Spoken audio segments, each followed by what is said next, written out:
Paul and Silas in Philippi. As Saul traveled throughout the Roman Empire, he began to use his Roman name Paul. One day, Paul and his friend Silas went to the town of Philippi to proclaim the good news about Jesus. They went to a place by the river outside the city where people gathered to pray. There, they met a woman named Lydia who was a merchant. She loved and worshipped God. God enabled Lydia to believe the message about Jesus. Paul and Silas baptized her and her family. She invited Paul and Silas to stay at her house, so they stayed there. Paul and Silas often met with people at the place where Jews prayed. Every day, as they walked there, a slave girl possessed by a demon followed them. By means of this demon, she predicted the future for people. So she made a lot of money for her masters as a fortune teller. The slave girl kept yelling as they walked, "These men are servants of the Most High God. They are telling you the way to be saved."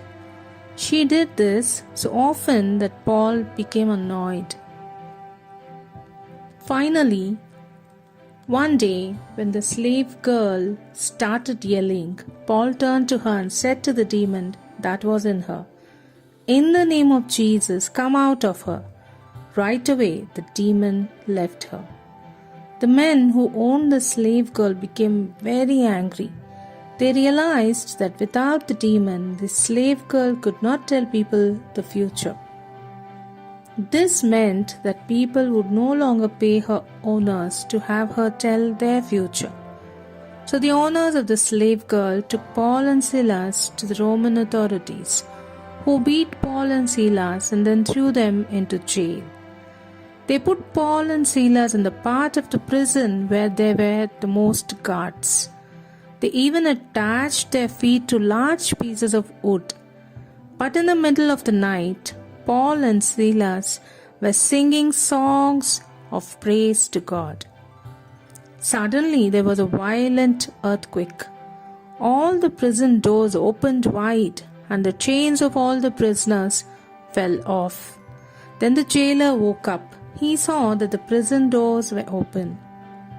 He thought that all the prisoners had escaped. He was afraid the Roman authorities would kill him for allowing them to go. So he got ready to kill himself. But Paul saw him and shouted, "Stop! Do not hurt yourself. We are all here." The jailer trembled as he came to Paul and Silas and asked, "What must I do to be saved?"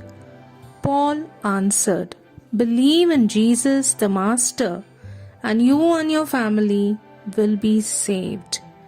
Then the jailer took Paul and Silas into his home and washed their wounds. Paul preached the good news about Jesus to everyone in his house. The jailer and his whole family believed in Jesus, so Paul and Silas baptized them. Then the jailer gave Paul and Silas a meal, and they rejoiced together. The next day, the leaders of the city released Paul and Silas from prison and asked them to leave Philippi.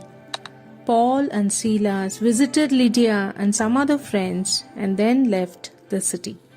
The good news about Jesus kept spreading and the church kept growing. Paul and other leaders of the believers traveled to many cities.